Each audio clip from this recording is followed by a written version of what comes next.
Hello दोस्तों, कैसे आप सभी। आशा है कि आप सब अच्छे होंगे। आपकी एनटीपीसी की तैयारी भी अच्छी होगी क्योंकि दोस्तों आपका एग्ज़ाम 5 जून से स्टार्ट होने वाला है, ठीक है। और उम्मीद है कि तैयारी भी आपकी अच्छी हो गई होगी।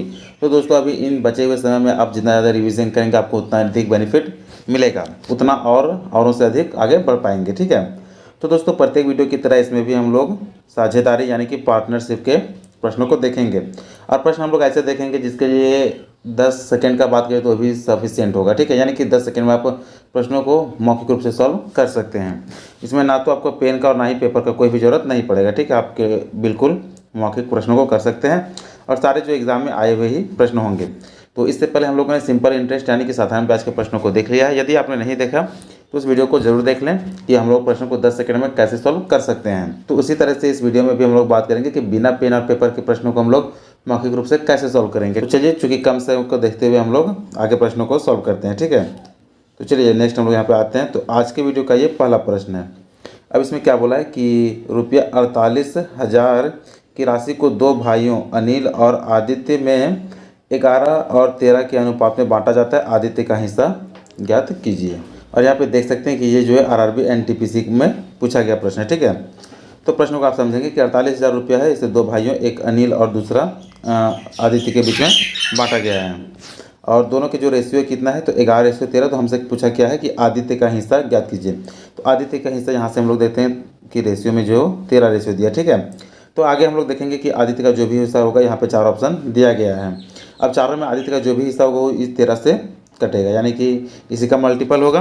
तो 24,000 ये 13 से नहीं कटेगा, 2,000 ये 13 से नहीं कटेगा, 26,000 ये 13 से कटेगा। बाकी और भी देख लेते हैं।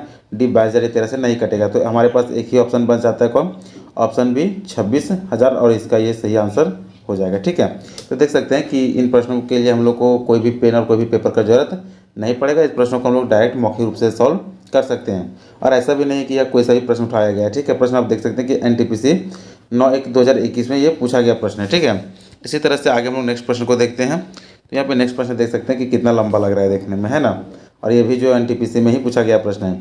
इसमें क्या बोला है कि रमनी ने 8,000 रुपये की पूंजी से अपना व्यवसाय शुरू किया। वनीता 4 महीने के बाद 6,000 रुपये की पूंजी के साथ इस व्यापार से जुड़ गई। यदि व्यापार में 1 वर्ष के अंत में उन्हें 3,600 रुपये का लाभ हुआ तो इसमें से वनीता का हिस्सा कितना होगा। यानी कि रमनी और वनीता जो है वो दो पार्टनर हैं। तो रमनी बिजनेस में 8,000 के साथ जुड़ी है, और आगे हम लोग देखें तो 4 महीना के बाद जो है वो वनीता 6,000 रुपये के साथ जुड़ी है। तो इसमें हम लोग कैसे निकालेंगे, ठीक है। तो यहाँ पे सबसे पहले हम लोग को रेशियो जरूरत है। यहाँ पे जो मूल वैल्यू दिया गया है उससे हम लोग मतलब नहीं, हम लोग को रेशियो जरूरत है, ठीक है। सबसे पहले यहाँ से 3 0 से ये 3 0 कट जाएगा। 2 से काटेंगे तो ये 4 बार में, और 2 से काटेंगे तो ये 3 बार में। यानी कि रमनी और वनीता का रेशियो देखें तो कितना आ गया, यहाँ से ये 4 और इसका रेशियो 3 आ गया, ठीक है। उसके बाद बोला है कि रमनी जो है 1 वर्ष के अंत में, यानी कि रमनी टोटल पूरा जो है कितना, तो ये 12 महीने व्यापार में रही है। और आगे हम लोग यहाँ पे देखें तो ये वनीता जो है वो 4 महीने के बाद, यानी कि ये टोटल 8 महीना रही है। आगे रेशियो देखें तो ये कितना हो जाएगा, 12 चौक 48 रेशियो 8 या 24, ठीक है। उसको यहाँ से काटेंगे तो 24 दूना 48, यानी कितना आ गया, 2:1। तो रमनी और वनीता का जो प्रॉफिट का रेशियो कितना गया, 2:1। 2 आ गया है रमनी का और 1 आ गया है वनीता का। अब बोला कि उन्हें कुल 3,600 रुपये का लाभ हुआ। तो 2 और 1 जमा टोटल कितना हो जाएगा, 3, यानी कि इसे 3 से भाग कर देंगे तो कितना आ जाएगा, 1,200 रुपया। इसमें बोला कि वनीता का हिस्सा, तो वनीता का यहाँ पे रेशियो कितना है, 1। तो 1,200 को 1 के साथ में गुना करने के गए तो कितना आ जाएगा, ये 1,200 आ गया, ठीक है। यानी कि वनीता का हिस्सा कितना है, 1,200 रुपये, जो कि ऑप्शन सी में है, और ऑप्शन सी इसका ये सही आंसर हो जाएगा। तो देख सकते हैं कि ऐसे प्रश्नों के लिए कोई भी लंबा चौड़ा सॉल्यूशन नहीं होता है। काफ़ी शॉर्ट में ऐसे प्रश्नों को आप सॉल्व, और वो भी बिल्कुल मौखिक रूप से कर सकते हैं। और उम्मीद है कि ये तरीका भी आप सभी को समझ में आ रहा होगा। इसके बाद चलिए फिर नेक्स्ट प्रश्न को देखते हैं। चलिए यहाँ पे देख सकते हैं कि ये तीसरा प्रश्न है। यह भी प्रश्न देखने में तो काफ़ी बड़ा लग रहा है, लेकिन चलिए इसे भी सॉल्व करते हैं। यहाँ पे क्या बोला है कि ए, बी और सी एक व्यापार में साझेदार हैं, जिसकी कुल पूंजी 33,000 है। उन्हें वर्ष के अंत में 15,000 का लाभ हुआ, जिसे उनकी पूंजी के अनुपात में विभाजित किया जाना है, ठीक है। लाभ में से हिस्से के तौर पर ए को 4,500 रुपये प्राप्त हुआ और बी को 5,500 रुपये प्राप्त हुआ, ठीक है। सी की पूंजी में ज्ञात कीजिए।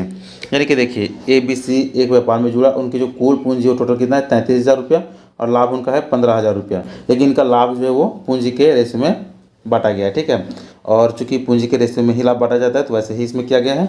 तो उनका लाभ जो कितना होगा 15,000 रुपया, और जिसमें से उनका अगर हम लोग यहाँ पे देखें तो ए को मिला है 4500 रुपये, बी को मिला 5500 रुपये, तब बोला कि सी का पूंजी क्या था, ठीक है। तो सबसे पहले हम लोग सी का लाभ देख लेते हैं। तो यहाँ से देखिए हम लोग ऐसे भी निकाल सकते हैं कि कितना है, ये 15,000 है तो यहाँ पे 4500 और 5500 कितना हो जाएगा, ये 5 5 10,000 हो जाएगा, ठीक है। यानी कि सी का जो है वो कितना हिस्सा बना है 5,000 रुपया। आगे हम लोग इसे सॉल्व करेंगे तो इसे 5 से काटेंगे तो ये आ जाएगा कितना, चलिए यहाँ पे लिख कर देते हैं A ratio B ratio C, कितना आ गया 5 से काटेंगे तो 5 9 45, फिर यहाँ पे काटेंगे तो 5 से 11 में, और ये 5 से 10 बार में कट जाएगा, ठीक है। यानी कि इनके बीच में जो रेशियो 9 रेशियो 11 रेशियो 10 आ गया, किसका, तो ए बी और सी का, ठीक है। इसने बोला कि सी की पूंजी ज्ञात कीजिए, तो सी की पूंजी हम लोग कैसे ज्ञात करेंगे, तो यहाँ पे 33,000 रुपया जो है वो 33,000 रुपया किसके बराबर है, तो 10 और 10 20 और 10 30, ये इसके बराबर, ठीक है। उसने बोला है कि सी की पूंजी, तो इसे 10 से गुना भी करना पड़ेगा, 10 से गुना कर दिए, 1 0 से ये 1 0 खत्म हो गया, 3 से ये 11 बार में कट गया, ठीक है। यानी कि 11 तिया 33, तो कितना आ गया 11,000 रुपये। तो सी का जो पूंजी है वो कितना आ गया, यानी कि सी पूंजी कितना लगाया था, तो ऑप्शन ए 11,000 रुपया, और ये इसका सही आंसर है। इसके बाद चलिए फिर नेक्स्ट प्रश्न को देखते हैं। तो आइए यहाँ पे ये चौथा प्रश्न है, ठीक। इसमें क्या बोला कि दो कर्मचारियों अनीता और सरिता को प्रति माह रुपया 66,100 की कुल राशि का भुगतान किया जाता है। यदि अनीता को सरिता की दी गई राशि का 120% भुगतान किया जाता है तो सरिता को कितनी राशि मिलेगी, और ये भी जो एनटीपीसी का ही प्रश्न है, ठीक है। इसमें क्या बोला है कि कोई दो व्यक्ति है, ठीक है, एक है अनीता और एक है सरिता, दोनों का रेशियो निकालते हैं। तब बोला है कि क्या है कि अनीता को सरिता की दी गई राशि का 120%, तो 120% का फ्रैक्शन वैल्यू हो जाता है 6/5। ये आपको फ्रैक्शन वैल्यू याद रखेंगे तो आप प्रश्न को काफ़ी कम समय में सॉल्व कर सकते हैं। तो अनीता को सरिता की दी गई राशि का 120%, यानी कि अनीता को, तो यहाँ पे सरिता को 5 मिलता है तो अनीता को कितना मिलता है 6, ये दोनों का रेशियो आ गया, ठीक है। अब इन्हीं दोनों का जो रेशियो है इसे अब रुपया में देखें तो कितना मिला, टोटल 6600 रुपया, तो हम लोग 6600 रुपया कर देंगे, और दोनों का भाग कितना मिल रहा है 6 और 5 11। तो इसमें से पूछा सरिता कहता है, सरिता कैसे कितना है 5, इसे 5 से गुना भी कर देना पड़ेगा। आगे सॉल्व करेंगे तो 11 6 66, यानी कि 600 गुना 5 है, 600 को 5 से गुना करेंगे तो कितना आ जाएगा 6 25, यानी कि 3,000 रुपया आ गया, ठीक है। और 3,000 रुपये जो कि ऑप्शन ए में है, और ऑप्शन ए इसका ये सही आंसर हो जाएगा। इसी तरह से आगे यहाँ पे अगर अनीता का पूछता, यहाँ तो सरिता का पूछा है, अनीता का अगर पूछता तो उसे हम लोग 6 से गुना करते हैं, यानी कि 3600 रुपये, तो 3,000 और 3600 रुपये दोनों मिला करके 6600 रुपया आ जा रहा है, ठीक है। ऐसे भी आपको इन दोनों में चाहे जो पूछा आप इसे सॉल्व कर सकते थे। तो देख सकते हैं कि सारे एग्जाम में आए हुए प्रश्न है और इसे हम लोग कैसे मौखिक रूप से सॉल्व कर रहे हैं। इसके बाद चलिए नेक्स्ट प्रश्न को देखते हैं। तो यहाँ पे 5वां प्रश्न आ गया है जो कि ये भी एनटीपीसी का ही प्रश्न है। इसमें क्या बोला है कि 5:2:8 के अनुपात में ए बी और सी के बीच एक राशि का बंटवारा किया जाना है। यदि ए और सी के हिस्सों में 7740 रुपये का अंतर है तो कुल राशि कितनी होगी। यहाँ पे देख सकते हैं कि ए बी और सी का जो ए का रेशियो कितना है 5, बी का 2 और सी का 8 है। इसमें बोला कि ए और सी के हिस्सों में 7740 का अंतर है, तो ए और सी, यहाँ पे ए 5 है और सी कितना है 8 है, तो अंतर कितना है 3 का, ठीक है। और यही जो 3 है, 3 का वैल्यू कितना दिया है 7740। आगे चलिए इसे हम लोग सॉल्व करेंगे, काटेंगे, ठीक है। तो काटने पे कितना आ जाएगा कि 3 दूना 6, 3 पचे 15, 3 8 24, यानी कि 2580 रुपया आ गया, ठीक है। एक यूनिट के बराबर कितना गया 2580 रुपये। तब बोला कि कुल राशि कितनी है, तो 8 5 13 और 2 15, यानी कि कितना आ गया, इसे 15 से गुना करेंगे तो हमारी कुल राशि निकल करके आ जाएगी, ठीक है। तो इससे कुल राशि निकालने के लिए देखिए, एक तो हम लोग के पास है कि इससे पूरा गुना कर सकते हैं, और एक बार ऐसे भी कर सकते हैं कि पहले 2580 को 10 से गुना करेंगे तो कितना आ जाएगा 25,800 आ गया, ठीक है। इसके बाद इसे हम लोग 5 से गुना करेंगे तो ये इसका आधा, यानी कि कितना आ जाएगा 12,900 आ जाएगा, यानी कि टोटल 15 से गुना आ गया। अब इसे हम लोग जोड़ देते हैं, 0 का ये 1 0 2 0, 8 और 9 17 का 7 एक बचा, 5 2 7 और 1 8, 2 और 1 3, यानी कि कितना आ गया 38,700 रुपया। तो कुल राशि कितना है 38,700 रुपये, जो कि ऑप्शन सी में है, और ऑप्शन सी इसका ये सही आंसर है। इसके बाद आगे चलिए नेक्स्ट फिर हम लोग देखते हैं। तो यहाँ पे 6वां प्रश्न है। इसमें क्या बोला कि एक निश्चित धनराशि को 3 मित्रों राजीव, केवल और अमित के बीच 2:3:7 के अनुपात में विभाजित किया गया है। यदि अमित का हिस्सा केवल के हिस्से से 15 रुपया अधिक होता है तो विभाजित की गई धनराशि कितनी थी। यानी कि हम लोग 3 मित्रों का यहाँ पे देखें हैं तो कितना है, राजीव रेशियो केवल रेशियो अमित का, और क्या बोला कि रेशियो को यानी कि पैसे कितने में विभाजित किया गया, तो यहाँ पे 2:3:7 आ गया। ठीक है, तो आगे बोला कि अमित का हिस्सा, तो अमित का हिस्सा 7 यूनिट है, केवल के हिस्से से 15 रुपये अधिक है, तो केवल का कितना है, 3 है। ठीक है, केवल का हिस्सा कितना है, 3 है, यानी कि इससे यहाँ पे हम लोग देखें तो रेशियो में कितना 4 अधिक है, यानी कि 15, और यहाँ पे रुपया है 15, तो यही जो 4 के बराबर है वो कितना है, 15 रुपया। तब बोला है कि विभाजित की गई धनराशि कितनी थी, यानी टोटल धनराशि, तो यहाँ पे 7 3 10 और 2 कितना होता है, 12, तो हम लोग करेंगे 15 को 4 से भाग कर देंगे, इसे 12 से गुना कर देंगे। ठीक है, हमारी टोटल धनराशि निकल करके आ जाएगी, तो 4 तिया 12 हो जाएगा और 15 तिया ये 45, यानी कि टोटल धनराशि कितनी है, 45 रुपया, जो कि ऑप्शन ए है, और ऑप्शन ए इसका ये सही आंसर है। इसके बाद चलिए फिर हम लोग नेक्स्ट आगे प्रश्न को देखते हैं। तो चलिए यहाँ पे नेक्स्ट प्रश्न क्या है, इसे ही पढ़ेंगे और सॉल्व करेंगे। और देखिए प्रश्नों को आपको पहले खुद से भी सॉल्व करना है, ठीक है, उसके बाद आगे देखना है। तो और ये देख सकते हैं कि आरआरबी जेईई में पूछा गया प्रश्न, ऐसा नहीं है कि एनटीपीसी में नहीं पूछा जाएगा। ठीक है, अच्छा इसमें प्रश्न को पढ़ते हैं कि एक व्यवसाय में पी क्यू से आधा और क्यू आर के आधा निवेश करता है, 7,000 रुपये मासिक लाभ को यदि उनके बीच साझा किया जाता है तो आर का हिस्सा क्या होगा। ठीक है, यहाँ पे देख सकते हैं कि एक व्यवसाय में पी क्यू से आधा, तो पहले तीनों का हम लोग यहाँ पर रेशियो लिख लेते हैं। ठीक है, पी क्यू और आर आ गया। ठीक है, तो चलिए इसका हम लोग रेशियो कैसे निकालेंगे। ठीक है, तो यदि आधा मानेंगे तो हमारा फ्रैक्शन में आ जाएगा, तो उससे अच्छा है कि हम लोग 2 मान लेते हैं। ठीक है, कि पी जो है वो क्यों से आधा है, तो क्यों 2 है तो पी 1 है। आगे क्या बोला कि क्यों जो है वो आर के आधा है, यहाँ पे क्यों जो है आर के आधा है, तो आर कितना है, तो यहाँ पे 2 है क्यों, तो इसका 2 गुना आर हो जाएगा, यानी कि ये 4 हो जाएगा। ठीक है, ये निकल करके रेशियो आ गया, पी की रेशियो क्यों रेशियो आर 1:2:4 आ गया। ठीक है, अब इसमें बोला है कि आधा है 7,000 रुपये मासिक लाभ को यदि उनके बीच साझा किया जाता है तो आर का हिस्सा कितना है, 4 यूनिट है, तो यहाँ पे कितना है, 7,000 रुपया है। ठीक है, 7,000 रुपया को कितने यूनिट में बांटा गया है, तो 1 और 2 3 और 4 7 से भाग कर देंगे, 1 का वैल्यू आ जाएगा, और आर का पूछा है तो आर का यहाँ पे 4 है, तो 4 से गुना भी करना पड़ेगा। ठीक है, आगे काटेंगे तो यहाँ पे 7 से एक बार में कट जाएगा, 1,000 को 4 से गुना करेंगे तो ये कितना आ जाएगा, 4,000 रुपया, जो कि ऑप्शन डी में है, और ऑप्शन डी इसका ये सही आंसर है। ठीक है, यानी कि आर का हिस्सा कितना है, 4,000 रुपया। इस तरह यदि क्यू का हिस्सा पूछता तो 2 से गुना करते 2,000 आया, तब पी का हिस्सा 1 से गुना करेंगे तो ये 1,000 आ जाएगा, यानी कि 1,000 2 3,000 और 4 7,000, ऐसे भी किसी भी प्रकार से आप सॉल्व कर सकते हैं। ठीक है, तो इसमें आपका इन तीनों में जो भी वैल्यू पूछे या फिर टोटल वैल्यू पूछे आप बता सकते हैं। ठीक है, इसके बाद चलिए नेक्स्ट प्रश्न को देखते हैं। यहाँ पे नेक्स्ट प्रश्न क्या बोला है कि 3 व्यक्तियों ने एक व्यवसाय में 1/2 अनुपात 1/3 अनुपात 1/4 के अनुपात में धन निवेश किया, वर्ष के अंत में कुल लाभ 15,600 रुपया था, लाभ का सबसे बड़ा हिस्सा क्या होगा। यहाँ पे 3 व्यक्ति मान लेते हैं, अब नहीं पता है तो 3 व्यक्ति ए है, दूसरा व्यक्ति बी है और तीसरा व्यक्ति सी है।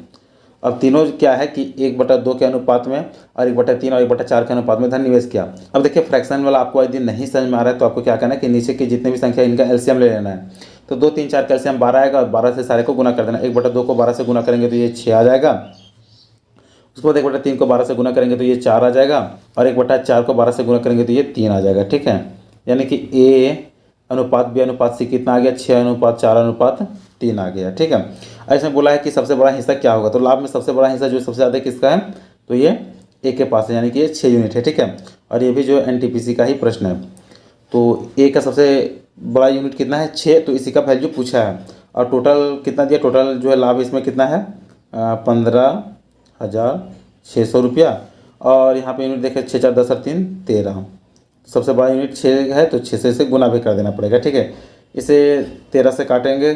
ठीक है, तो 13 से यहाँ काटने पर यह 12 बार में कट जाएगा, और 12 कितना गया, 1200, अब 1200 को 6 से गुना करेंगे तो कितना आ जाएगा, 12 छक 7200, यानी कि सबसे बड़ा हिस्सा ए का है, जो कि कितना है, 7200 रुपया। ठीक है, तो हमसे किसका बड़ा हिस्सा ये नहीं पूछा, हमसे पूछा है कि बड़ा हिस्सा कितना होगा, तो कितना गया, 7200 रुपया, जो कि ऑप्शन ए में है, और ऑप्शन ए इसका सही आंसर हो जाएगा। इसके बाद चलिए नेक्स्ट प्रश्न को देखते हैं। तो चलिए यहाँ पे देखते हैं कि सुरभि ने किसी उद्योग में 5 महीने के लिए 6,000 और उर्वा ने 6 महीने के लिए 5,000 रुपये निवेश किया, लाभ में दोनों का अनुपात क्या होगा। तो चूंकि देखिए लाभ का जो अनुपात होता है ना, वो पूंजी और समय के रेशियो का अनुपात होता है। ठीक है, यानी उसी सेम रेशियो में मिलता है। आप यदि जितना रुपया लगा रहे हो, कितने दिन के लगा रहे हैं, ये इसके लाभ के लिए डिपेंड करेगा। ठीक है, तो इसी तरह हम लोग इसमें भी देखते हैं कि सुरभि और उर्वा दोनों कितना रुपया लगा रही है, तो इसमें है कि सुरभि लगा रही है 6,000 रुपये, तो यहाँ पे हम लोग 6,000, तो कितने समय के लिए, ये 5 महीने के लिए, ठीक है। तो इसे 5 से गुना कर देंगे। और आगे हम लोग उर्वा के लिए देखते हैं, तो यह 5,000 रुपये का निवेश करती है। 5,000 ये कितने, 6 महीने के लिए। आगे सॉल्व करेंगे तो 6 बचे, कितना आ जाएगा 30, यानी कि ये 3,000 रुपया।